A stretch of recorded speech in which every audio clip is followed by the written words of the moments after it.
자, 이제 건축법의 마지막 파트인데요. 요새 근자에 오게 되면 이제 건축물의 구조, 재료 이쪽이 나오는데요. 그렇게 많이 심도 있게 여러분들 하지 맙시다. 뭐 만점 받으려는 사람도 분명히 있을 것입니다. 그죠? 만점 받는다고 2개의 공인중개사 자격증 나오는 거 아니죠. 그러나 이제 한 문제가 1년을 잡는다면 좀 그렇게 등한시해서는 안 되지만 이 파트는 너무 난해하고 어렵기 때문에 뭐 열심히 하자가 아니라 우리 시험 문제 나오는 파트가 난해하고 또 내용량은 많은데 나오는 건 적습니다. 그래서 필요한 것만 제가 취사 선택해서 강의하고 나머지 안 할 테니까 그 부분에 대해서 여러분들 이의를 달지 마세요. 그러면 여태까지 그런 쪽으로 돼 있지만 최근에 와서 일부가 나오는구나. 이런 경향이 나오는구나. 이런 정도만 여러분들 이해하시면 되겠습니다. 그래서 건축물의 구조 및 재료란 말이 나옵니다. 그러면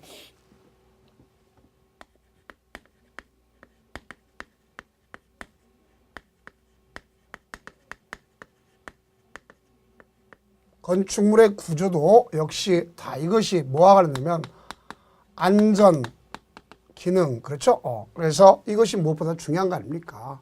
그래서 우리가 일반적으로 구조하면은 이 구조에도 안전이 필요하겠죠? 그래서 구조의 안전 중에는 힘을 받느냐 안 받느냐는 것에 대한 내력에 관한 가장 문제가 있겠죠. 그래서 풍압, 또 우리는 뭐 지진 또는 여러 가지 고정하중 이런 것에 대한 충격, 이런 것에 대한 안전 문제 생기는 거 아닙니까?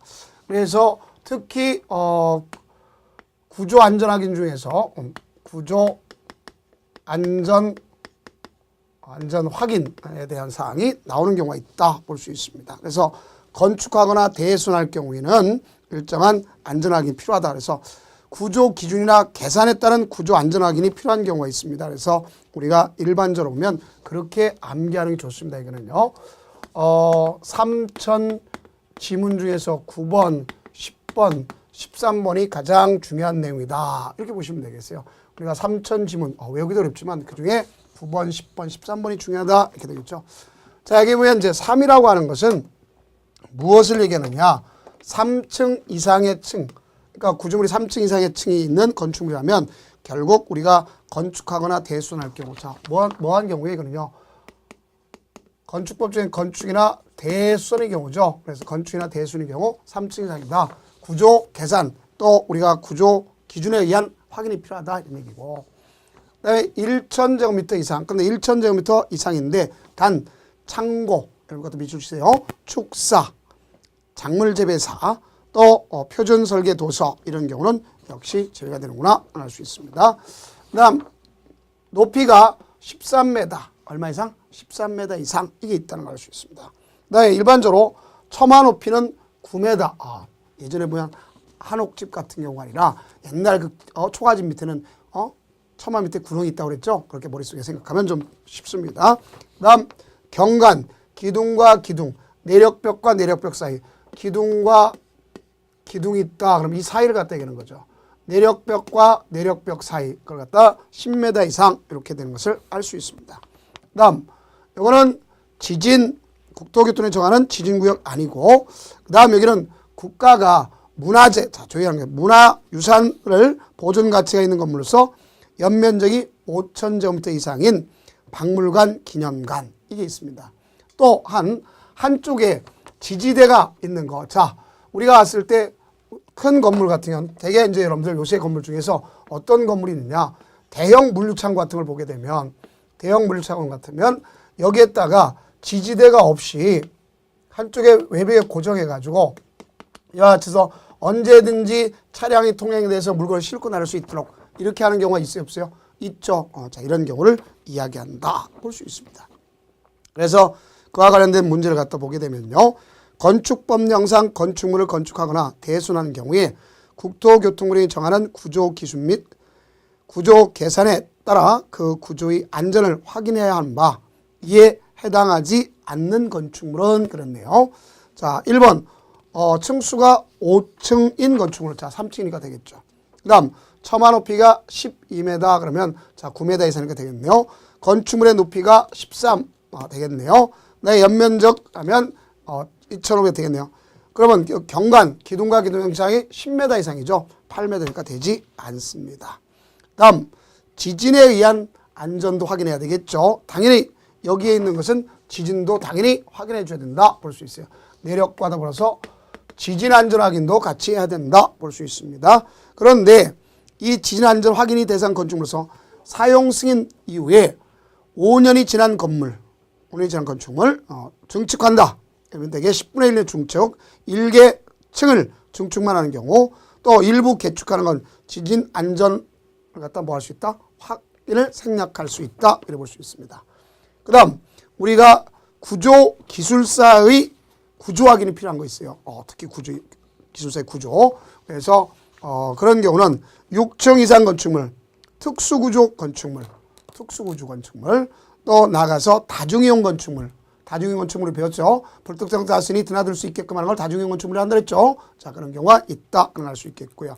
그 다음 준 다중이용 건축물이 있겠고, 역시 국토교통에 정하는 지진구역 안에 국토교통에 정하는 그러한 건축물이다 하는 것을 볼 수가 있습니다. 그 다음 이제 관계 전문가의 협력이 있죠. 그래서 건축 기계 설비 기사의 협력을 받는 건 연면적 10,000제곱미터 이상 건축물인데 그 중에 창고는 제외다. 에너지 대량 소비하는 건축물로서 일정한 경우에 가서 건축 기술 기계 설비 기사나 아니면 공조 냉동 기술자 협력을 받아야 되는 경우가 있다 이렇게 보시면 되겠습니다. 토목 분야는 깊이 10m 이상, 굴착할 때 높이는 5m 이상 옹벽 이런 경우에 가져갈 때 역시 우리가 토목 분야 기술사, 기사, 산업기사의 협력을 받는 걸 알 수 있고, 고층 건축물은 우리가 30층 이상이고 4, 32, 120m 이상이면 되는 건데 그 중에 그 설계 변경 등에 관해서는 건축 구조 기술사의 협력을 받아야 된다 볼 수 있습니다. 그 다음 일반 구조가 있죠. 옥상 광장 등이 있다 그랬지 않습니까? 자, 여러분들 보면 이제 옥상 광장 등이 있다 그랬는데 그런 의미가 뭐가 있냐? 옥상 광장.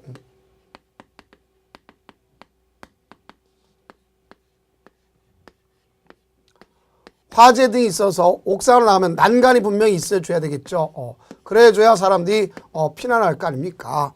그래서 이거는 5층 이상 2층으로서 문화집회시설. 단 전시장, 동식물은 제외다는 걸 꼭 좀 알아주시고, 그런 문화집회시설 중에서 종교, 판매, 위락, 주점 영업, 장례식장 이런 용도로 쓰면 옥상에 광장을 설치하도록 되어 있다 볼 수 있습니다.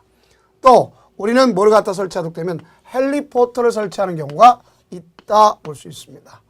요것이 11층은 아니고 11층 이상에 있는 요것이 문제는 거예요. 바닥 면적 합계가 1만 제곱미터 이상이다. 그러면 옥상에다가 옥상이 평슬라브이면 여기다가 헬리포트를 두는 걸 볼 수 있겠죠. 그런데 만약에 이것이 평슬라브가 아니라 이렇게 경사가 졌다. 그러면 요 밑에다가 뭘 갖다 놓으면 대피 공간을 두라. 이렇게 볼 수 있겠죠. 이런 경우가 여기에 있는 것이다. 볼 수 있습니다. 그 다음 옥상에 난간을 두게 되면 이 난간은 1.2m가 되는 거죠. 그래서 우리가 단면을 잘라봤을 때 이렇게 볼 수 있겠죠. 여기가 옥상이다. 그러면 요 높이를 얘기하는 거예요. 요 높이가 1.2m 이렇게 볼 수가 있습니다. 그러면 자 노대 등 출입할 수 없다. 그럼 난간 둘 필요가 없는 거죠. 그러면 문제를 갖다 한번 봅시다. 건축법령상 건축물의 피난시설에 관한 설명으로 옳은 것. 건축물이 3층 이상 있는 출입 가능한 노대 주위에는 높이 1.2m 이상 난간을 설치해야 한다. 맞는 얘기네요. 건축물이 5층 이상 전시장, 동식물은 제외라고 했죠. 그래 이거는 잘못됐으면 할 수 있겠고, 층수가 12층인 건물로서 10층 이상 아니죠. 자, 이거요. 11층 이상으로서 거기 있는 바닥 면적 합계가 1만 제곱미터 이상이면 옥상에다가 헬리포트를 설치하라 이런 얘기 아닙니까? 다음 바닥 면적 합계가 2,000제곱미터인 전시장 그랬는데, 자 이거는 3,000제곱미터인 전시장 지하층인 경우는 가서 외부에 공간을 갖다 설치하도록 이렇게 되어 있습니다. 다음 건축물의 층이 바닥 판매시설 용도로 쓰이는 층으로서 그 층 거실의 바닥 면적 합계가 얼마로 되어 있느냐? 1,000이다 그러면 아니고 얼마를 기점하면 2,000제곱미터 가는 관점을 볼 수 있겠고요. 또 거기 보면은 판매 시설인데 특히 우리가 5층이다 그랬는데 거기면 문화 집회시설로 써줘야 되겠죠. 문화 집회시설로서. 그러면 그것이 1000제곱미터 이상인 경우는 지상에 통하는 통로를 갖다 설치하도록 되어 있다 그랬습니다. 그럼 이게 판매시설이 다 되는 것이 아닙니다. 문화 집회시설 이런 용도다 하는 것을 아시면 되겠습니다. 그 다음 이제 거실 같은 경우는 거실의 반자, 또 거실에서 지금 조명 같은 채광, 또 배연설비, 배연설비 연기를 차단하는 설비를 갖다 있겠죠. 그래서 6층 이상인 건물 같은 경우에 해당할 수 있겠고, 추락방지. 자, 특히 오피스텔 같은 경우는 거실 바닥부터 1.2m 이하의 여는 문이 있다 그러면 당연히 거기다가 왜 난간이 1.2m니까 1.2m 이하는 추락방지를 설치하도록 되어 있다 볼 수 있겠어요. 네, 거실 등에 방습을 갖다 해야 되는 경우가 있다. 특히 거실, 욕실, 조리장 바닥 부분에 되게 보면 이제 국토교통부이 정하는 바에 따라서 방습을 위한 조치를 해야 되겠다 볼 수 있어요.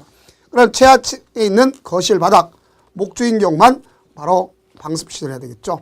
또 목욕장, 휴게실, 휴게음점, 제과장 이런 경우, 또 일반 시설, 후계점, 제과장, 숙박시설, 욕실 같은 방습 시설을 하도록 되어 있다. 다음 소방관 진입 장소 표시를 해도록 되어 있어요. 11층 이상. 자, 왜 11층까지 내지만 이 위에 있는 것은 대피 공간을 가져가니까 잘못하면 소방관이 올라가서 어느 쪽으로 다 가야 되는지를 우리가 표시를 해줘야 되겠죠. 진입할 수 있는 곳을 정해요. 외부에서 주간, 야간 식별하는 표시를 해줘야 되겠다. 왜? 화재 안전 때문에 그런 거죠. 그 다음 여기에 창문이 있겠고 인접 대지 경계선이 있다. 그러면 이것이 우리가 직선거리 2m 이내다 그러면 남의 창을 다 들여볼 수 있잖아요. 그죠? 그러니까 우리가 뭐가 있다 볼 수 있으면 차면시설, 가릴차, 차면시설을 갖다가 설치해야 되는구나 하는 것을 아시면 되겠죠. 그 다음 건축물의 피난시설 용도 제한이 있습니다. 자, 직통계단 같은 경우가 있다는 것을 알 수 있는데요. 이런 건 특히 이제 가끔가다 나오니까 우리가 그러지 말고요. 건축물의 피난층, 외위층에서 피난층, 지상층으로 통하는 직통계단 그랬습니다. 그러면 이제 어떤 경우냐? 여러분 왜 가끔가다 우리 사다리 타기 하지 않습니까? 그래서 언제든지 이와 같이 지상층으로 나갈 수 있는 거, 또 여기 바닥 지표면에 있다. 지표면에 있다. 언제든지 지상층으로 나갈 수 있는 층. 그걸 갖다가 이렇게 나가는 거, 이걸 갖다가 직통계단이라고 얘기할 수가 있습니다. 그럼 이거는 특히 우리가 여기 보면 이 보행거리가 30m 이하가 되도록 설치하도록 되어 있다 볼 수 있습니다. 자, 다음 건축물이 바닥면 300제곱미터 이상인 공연장, 집회장 이런 건 제외하고서 주요 구조가 내화 구조로 되어 있다. 불에 견디는 구조로 되어 있다. 좀 멀리 가도 상관없죠. 50m까지도 가능할 수 있어요. 그러나 층수가 16층 이상 공동주택은 40m. 그러니까 우리가 30, 40, 50이 됐다. 그럼 40m는 되게 뭘 같다면 공동주택. 일반적으로 30m. 요거는 내화 구조로 되어 있다. 전시장 같은 거 빼놓고 나서는. 자, 그다음에 자동화 스프링클러가 있다. 그러면 75m. 공장 같은 경우는 100m. 무인 공장, 무인화. 사람이 필요 없다. 그렇죠. 무인화 공장은 100m까지 갈 수가 있다. 직통계단을. 자. 그 다음 2개 이상 계단을 설치하는 경우가 있다. 그럴 수 있겠죠. 특히 이제 여러분들, 그 2종 근생 같은 거라든가, 또는 우리가 공동주택 4층 이하는 제외하지만, 업무시설 오피스텔 같은 경우는 대피를 해야 될 거 아닙니까? 그래서 2개 이상 직통계단을 설치하도록 되어 있다. 볼 수 있겠고요. 다음, 피난안전구역이란 말이 있습니다. 이 피난안전구역이란 말은 어떤 경우를 갖다 뜻하는 거냐? 요거 보면 우리가 초고층 건축물이 있고, 자 보세요. 고층 건축물은 얼마에서 고층이죠? 30층 이상 또는 4, 32, 120m 이상이면 고층 건축물에 이걸 갖다 고층. 그럼 고층 건축물 중에서 50층 이상이거나 4, 5, 20, 200m 이상이면 앞에다 초고층 건축물이라 쓰는 겁니다. 그러면 우리는 이 초고층 건축물이다. 그러면 여기는 30개 층마다 이와 같이 피난 안전 공간을, 피난 안전 구역을 두도록 돼 있어요.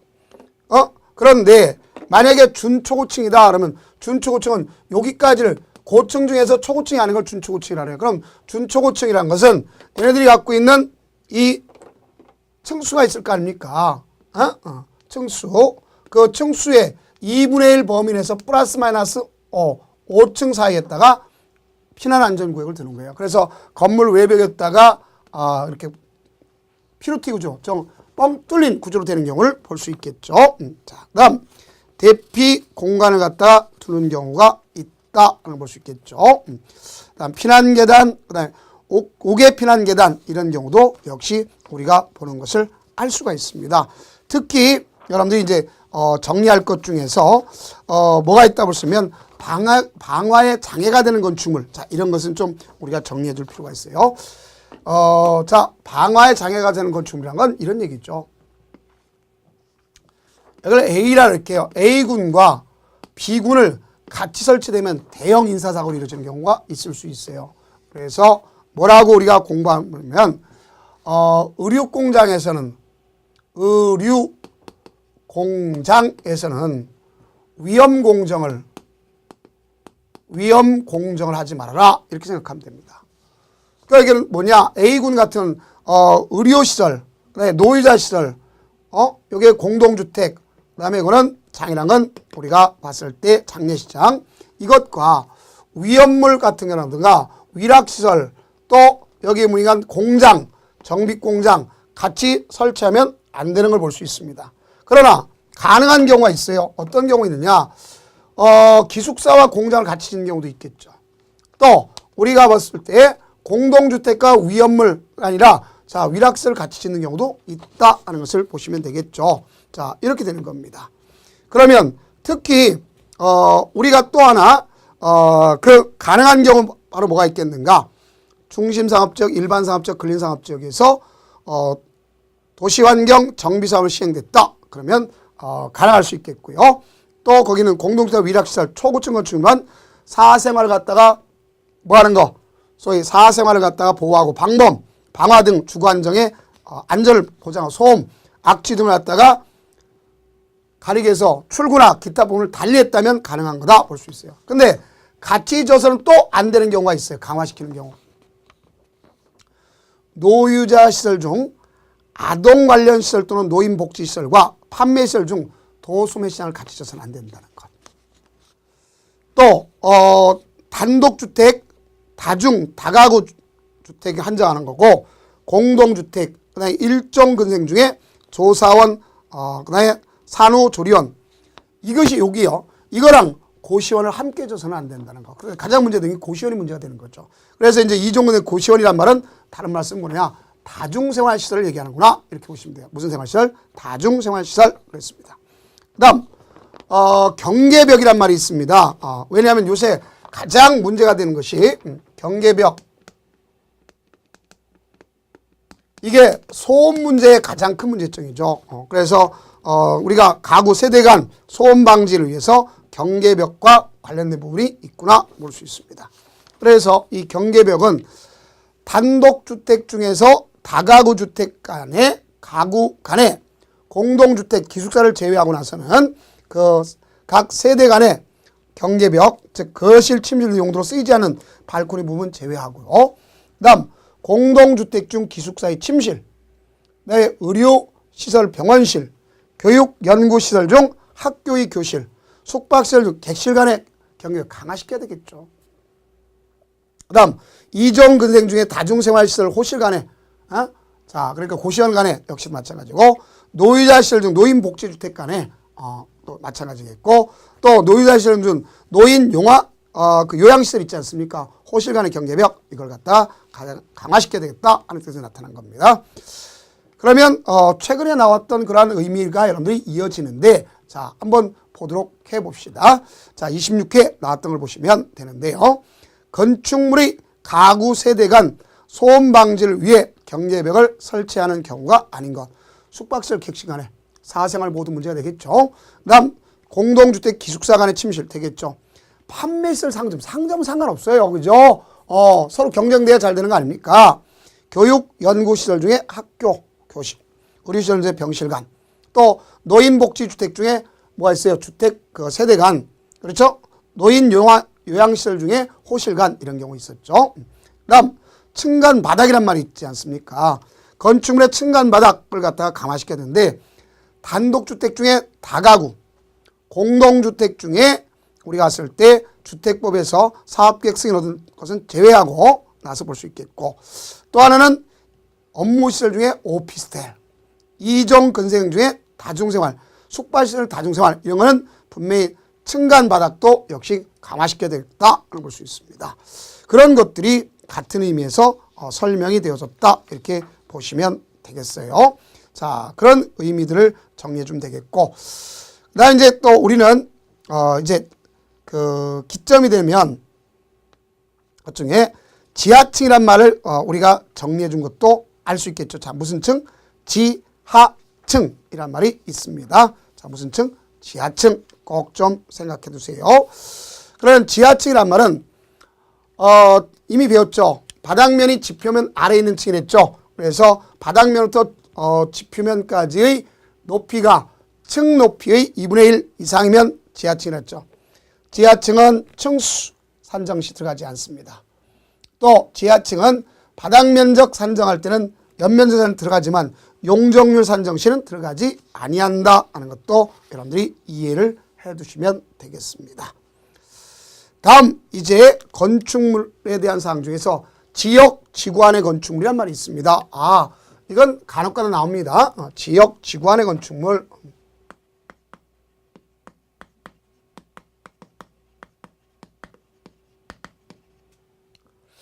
내가 여기 대지가 있는데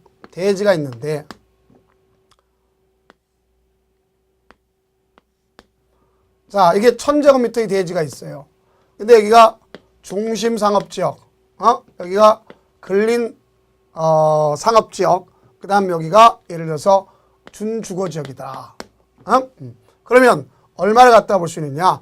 여기가 700, 자, 700, 요것이 200, 요것이 100 그래놨단 말이에요. 그러면 이럴 경우는 국토계획법에는 330을 기점으로 했고, 자, 330 넣으면 각자 것 따라가고 이하면 그 중에 넓은 걸 따라간다는데, 여기는 과반에 속하는 거, 이미 과반. 그래서 과반에 속하는 걸 따라간다. 그럼 여기에 700짜리 중심 사업지역이 다 되는 거예요. 만약에 예를 들어서 이런 경우도 있겠죠. 여기가 600이다. 그렇죠? 여기가 300이다. 300이다. 여기가 예를 들어서 100이다. 이런 경우도 마찬가지죠. 만약에 예를 들어서 요게 1200이라고 생각해 봅시다. 1200이다. 그러면 1200일 경우에 만약에 여기가 600, 400, 요게 200이다. 이럴 수도 있겠죠. 그러면 어떻게 하겠어요? 자, 반이 속하는 거, 이걸 갖다 따라간다는 얘기죠. 그럼 국토계획법을 따지면 얘나 얘는, 얘나 얘인데, 자, 그 중에 어떻게 되느냐? 큰 걸 따라간다는 얘기를 볼 수 있겠었죠. 자, 그건 우리가 정리해두면 그런 얘기가 되는 거죠. 그 다음, 이제 둘 이상에 걸치는 것 중에서 건축물이 미관지구와 방화지구에 걸쳤다. 자, 이거 아닙니까? 대지가 있는데 여기에 건물이 있어요. 건축물이 있는데 요놈이 어떻게 되냐? 한쪽에 미관지구나 방화지구에 걸쳤다. 이런 얘기죠. 건축물이. 그러면 이때는 미관지구에 걸쳤다. 그러면 건물과 대지 다 미관지구를 적용받습니다. 건축물과 대지 모두 적용받아요. 그런데 방화지구는 건축만 적용받지 대지는 적용받지 않는다. 그럼 이때 여기다가 이쪽에 방화벽을 구획했다. 그러면 각자 거 적용받는다 하는 것을 아시면 되겠고, 대지가 녹지지역과 그 밖의 지역에 걸쳤다. 녹지는 개발입니까? 보존입니까? 이걸 생각해 봐야 되겠죠. 녹지는 개발이다, 보존이다? 보존이다 하는 것을 꼭 머릿속에 생각해 두셔야 되겠죠. 그러면 이와 같이 보존이기 때문에, 자, 정리해둘 게 있지 않습니까? 자, 보존이기 때문에 어떻게 해야 되겠다? 개발하면 안 되겠죠. 그러면 녹지를 끼게 되면 무조건 각자 걸 적용받게 되면 되는 거 아닙니까? 자, 그렇다면 이제 그와 관련되어 있는 문제를 풀어보도록 해봅시다. 조례나 특별건축구역이 정한 걸 제외하고 나서 본다면 건축법령상 지역 및 지구의 건축물에 관한 설명으로 옳은 것은 그랬습니다. 1번 하나의 건축물이 방화벽을 경계로 방화지구와 그 밖의 구역에 속하는 부분에 구획되는 경우 건축물의 전부에 대해서 방화지구. 여기 보면 일반적으로 방화벽을 갖다 구획했다. 그러면 각자 걸 적용받는 것을 알 수 있겠죠. 틀렸습니다. 그 다음 2번 하나의 건축물이 미관지구와 그 밖의 구역에 걸친 경우는 자 미관지구와 그 밖에 걸쳤다. 그러면 건축물 대지 모두 어떻게 볼 수 있어요? 미관지구를 적용받는구나. 그래서 2번이 맞고 대지가 녹지지역과 관할을 거쳤다. 그러면 각각 걸 적용받는 것을 알 수가 있습니다. 그러나 녹지지역 안에 미관지구와 방화지구가 있다는 미관지구 방화지구를 적용받는다. 볼 수 있습니다. 다음 4번 시장군수는 도시의 관리를 위하여 필요하면 가로구역의 건축물의 높이를 시군조례 아니죠. 가로구역의 높이를 갖다 정하는 것은요. 우리가 봤을 때 누가 하는 걸 볼 수 있어요? 그 시장군수가 도시관리를 위해서 필요하면 가로구역의 건축물의 높이를 시군의 조례로 정할 수 있다.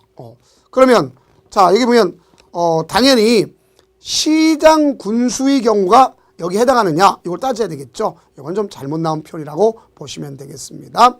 그 다음 상업지역. 그런데 상업지역에서 모두가 다 되는 게 아니고 상업지역에서 보면 기본적으로 1조 확보를 위해서 가져간다. 그럼 상업지역 중에 중심상업과 일반상업지역 제외하고 나서는 가서 얼마를 하냐.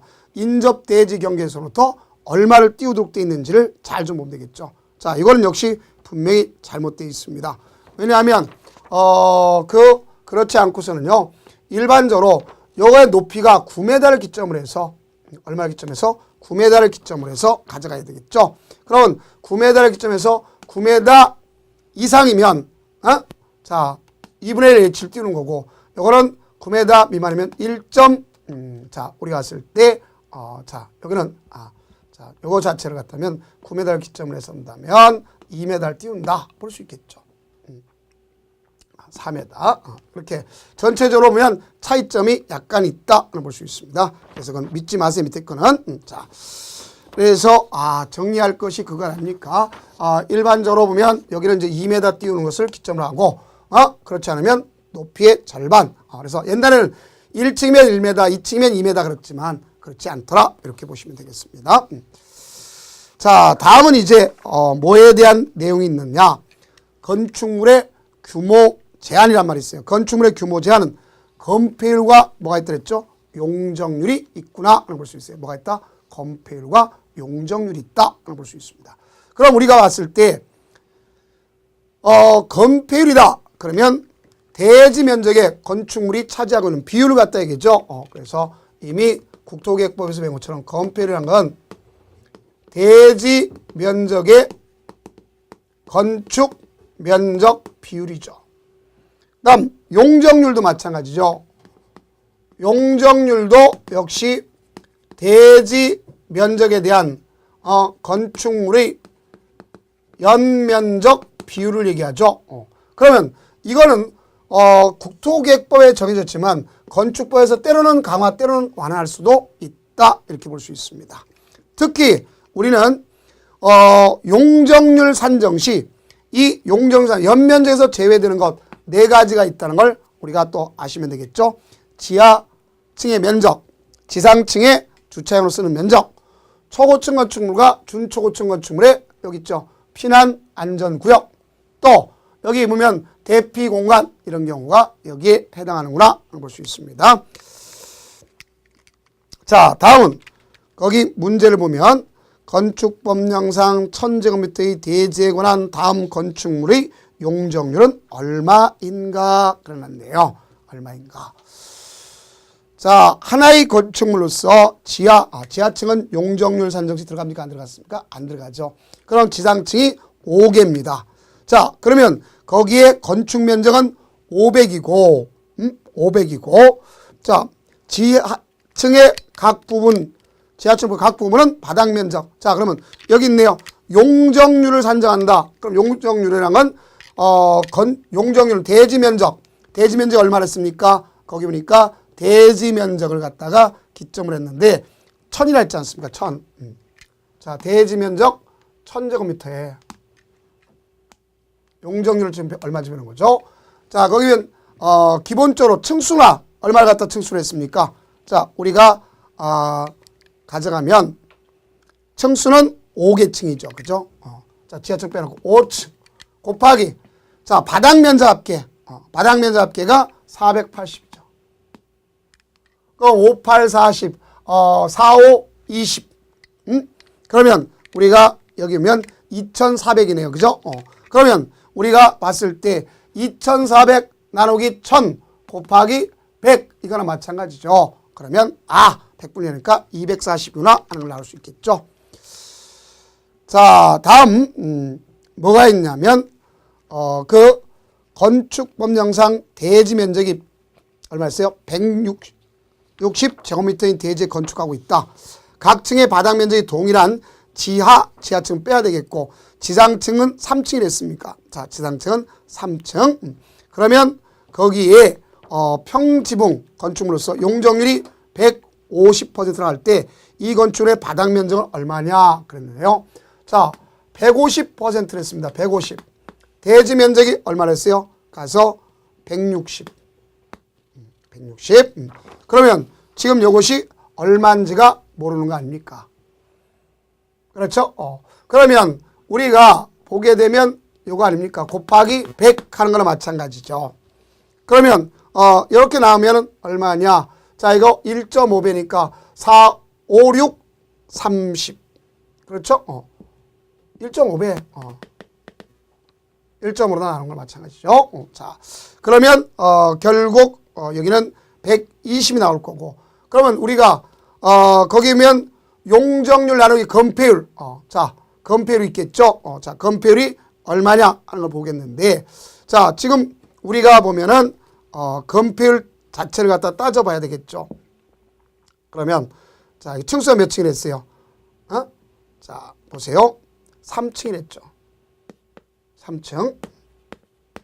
그러면 용적률이 얼마였습니까? 150 기점이 되겠죠. 자, 150. 그런데 여기에 대한 전체 것은 바로 보세요. 용적률이 그런데 최대 바닥 면적이 얼마냐? 연면적이 얼마였어요? 여기 240이잖아요. 그죠? 자, 그러면 여기 240 나누기 3 하면 3, 8이 24. 그래서 결국 80이 되는 것을 알 수가 있겠네요. 그래서 우리가 정리할 것은 개념상 봤을 때 건축물의 바닥 면적이다. 그럼 바닥 면적이란 건 여기 연면적 있죠. 연면적은 바닥 면적 합계 아닙니까? 자, 이걸 연상하시면 되겠다 볼 수 있습니다. 다음 일반적인 이제 건축물의 높이라든가 또는 거기에 대한 연면적 기타 그 산정 대지 분할 제한 이 내용은 다음 강좌에 이어서 나가도록 하겠습니다. 고생 많으셨습니다.